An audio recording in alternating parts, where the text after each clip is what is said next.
right, today we're moving through the same steps global wealth planners use for their clients. Okay, we're going to start with something almost anyone can achieve if they've got the money, residence in another country. It's a basic escape hatch. Then we're moving into something far fewer people ever reach, a strategic second citizenship. And finally, we're ending off with a level reserved only for the ultra-rich, a portfolio of passports, each one protecting a different part of their life, just like assets on a balance sheet. This is the Billionaire Passport, Citizenship for Sale Explained. Welcome to Alux. All right, so we're starting this discussion by talking about how your passport is really a financial cage. We start at the entry level where money can only buy you the right to move from the country that you were born into. Because you see, freedom doesn't start with income. It starts with the passport you're stuck with. On paper, money looks universal, but in reality, your passport decides what your money is allowed to do. It decides where your money can travel legally, which banks will open their doors to you, how governments treat your wealth, and most importantly, whether you can leave if your country becomes unstable. You see, anyone can become rich, but not everyone can become free. Here's something you probably don't know. The US is one of only 2 countries on Earth that taxes you even if you live abroad. The only other country that does that is Eritrea. So even if you leave America, invest abroad, and build a life somewhere else, the IRS stays with you like a lifelong business partner who never invested a dime. So here's how that works. You can physically move to another country, but your original government still claims a share of everything you earn. Think of it like canceling your gym membership and still being billed every single month simply because one time you signed up. And taxes are just one layer of this cage. A weak passport can trap the wealthy for reasons that have nothing to do with tax. An Indian or Chinese passport requires visas for most major business destinations. A Nigerian or Filipino passport can make foreign banks treat you like a legal risk. A Brazilian passport might limit asset banking in Europe due to scrutiny on corruption risk. You could be a millionaire in Lagos with global businesses, yet a bank in Switzerland can legally turn you away because of your passport. Essentially, what this means is your birth certificate is either a set of keys or a set of handcuffs. Now, the first solution to this problem is buying residency by investment, or in other words, getting a golden visa. Now, these exist in places like Portugal, Spain, Greece, Singapore, the UAE, and a couple more places, and each requires a minimum investment. You must own a business, property, funds, or government-approved assets.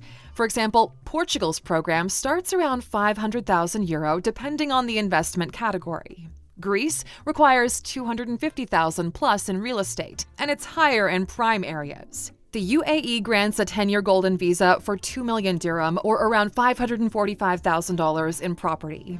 Singapore demands entrepreneurs to invest in the Global Investor Program. So here's how that works, okay? You invest in a qualifying asset. The government checks that it's legal and from clean capital, and in exchange, they give you the right to live there, send your kids to school there, and open up local bank accounts. So basically, you're buying a home that comes with a spare country stamped in on the paperwork. If your original country becomes unstable, hostile, dangerous, or unpredictable in any way, the wealthy don't panic. They board a plane and continue their life somewhere else as if nothing happened. Their kids keep on studying, their businesses keep running, their access to hospitals, banks, and courts stays intact. Residency is the emergency exit most people don't even know exists. Most people think safety is about money. The wealthy know safety is really about options. And the first option they buy isn't a new passport. It's a legal place to run to if things ever go wrong. But residency is still just a temporary pass. The real upgrade is changing which country has legal control over your life. And look, if you want to understand how wealthy people structure their lives internationally, this is exactly the kind of knowledge we teach you inside the Alux app. We're giving you the tools and knowledge to operate like the top 1%, not just when it comes to your business and finance, but also your mental health, physical wellness, and confidence in relationships. And just this week, we launched the Alux network within our app, essentially a private space where Aluxers all over the world can connect, a space where our community members can discuss strategies and goals with other vetted builders who actually understand and share the challenges and implications that you're facing. Being a founder and CEO, it can be lonely, but it doesn't have to be. So head to Alux.com/app to download it and then scan this QR code to get 25% off your annual membership. I'll see you on the inside. But in the meantime, let's move on in this conversation to talk about who still owns you on paper. Because residence gives you permission to live somewhere else, but your original passport still claims your money, your status, and your legal identity no matter where you live. If your birth country decides to raise taxes or restrict money transfers abroad or freeze bank accounts, residency cannot protect you. You are still legally tied to the country that you're trying to escape. So here's how that works, okay? Residency is an address. Citizenship is a legal owner's manual. You can change houses, but the manual still has your name on it.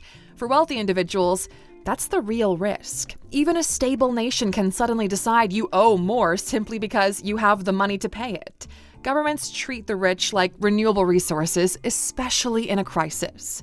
During downturns, nations around the world raise taxes on high earners and capital gains. Some countries implemented wealth taxes directly tied to net worth.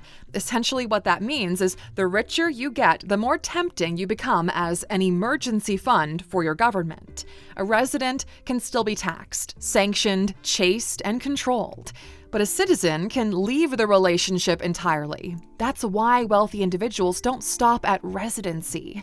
They upgrade to citizenship, a full transfer of ownership. Enter the Billionaires passport. So there's an open market where countries sell citizenship to high net worth individuals if they contribute to the economy, usually through qualifying investments, government bonds, approved real estate projects, or direct national development funds. So these are not just passports for tourists. No, these are powerful legal tools because second citizenship detaches your wealth from your original government. For citizens of the US, renouncing citizenship can legally end worldwide taxation. For citizens of politically volatile nations, a second citizenship means their government can no longer trap their assets or prevent them from leaving. So here's how that works. A second passport acts like a spare identity. If your home country becomes unstable, the new one steps in and says, "He's ours now." Tax freedom becomes a possibility. Mobility becomes a default. Banks stop treating you like a risk. Governments stop treating you like a revenue source. Buying a new citizenship changes who can tax you, who can control you, and who has legal claim over your life's work. It's one of the most powerful upgrades that wealth can buy. But here's where the ultra-rich think differently from the merely wealthy. Most people treat citizenship as identity, but the wealthy treat it as infrastructure. If one passport can protect you from the country you were born into, what protects you from the country you just switched to? Because every nation has taxes, alliances, risks, treaties, and political agendas. So the wealthy, they make the same decision they can make with their money. They diversify, not their investments, their citizenship. And that's where we reach the final level, citizenship as an asset class. So imagine your life as a business, okay? Would you trust one supplier for everything you need? One bank for all of your liquidity? One stock for your entire retirement? Of course not, right? So why would you trust one country with your entire identity? Governments think in decades. Family wealth thinks in centuries. A single citizenship cannot carry a multi-generational financial plan. And that is why wealthy families assemble passports the same way investors assemble real estate portfolios, with different properties serving different purposes. Now, not all citizenships are designed for the same job. There are multiple types of strategic passports, and the rich collect them like Pokemon. So let's start off with the most obvious one, the tax passport. Now, it's used to disconnect wealth from aggressive tax regimes. There are places with no tax on global income, no inheritance tax, and no capital gains tax. Places like the UAE, Bahrain, Monaco, and the Bahamas. So having a passport from one of those places essentially means that you have a tax shield wrapped in a flag. The second type of passport is the mobility one, and it's used for visa-free access to banking, trade, and travel hubs. Malta unlocks the European Union. Grenada unlocks China and a treaty pathway into the United States. Essentially, what this means is it works like a VIP card for airports, banks, and global commerce. Then you've got the neutral passport, used to avoid sanctions, political targeting, or association with unstable governments. These are not passports you buy. These are passports you earn through patience, okay? Switzerland, Ireland, and New Zealand offer long-term residence paths that eventually become some of the safest, most politically neutral citizenships on Earth. And finally, you've got the asset passport, used for business registration, trusts, banking, and offshore structures. Essentially, what that means is it's the legal address where your money sleeps at night. But, to see how multiple passports actually work in real life, just imagine this, okay? You were born in Germany. You build your life there, you work there, pay taxes there, but years later, through residency and time, you become a Swiss citizen. Now, imagine Germany suddenly tightens its policies during a crisis and restricts German citizens from leaving the country. Basically, anyone who holds a German passport is stuck. They wait, they comply, they hope the rules change. But you've got another option. You simply book a flight and travel as a Swiss national. At the airport, you present your Swiss passport. Legally, you're now under Swiss jurisdiction, not Germany's, when crossing that border. Germany can enforce its rules on its own citizens, but it cannot enforce those same rules on citizens of Switzerland without a serious diplomatic reason. So essentially what that means is a second passport works like a private exit door in a crowded building. Everybody else has to wait at the main entrance, but you don't. And this applies to every other type of passport as well. So before we end this video, just answer this one question for yourself. Is your passport something you were given or something you chose? Thanks for spending some time with us today, Alexer. We'll see you back here next time. Until then, take care.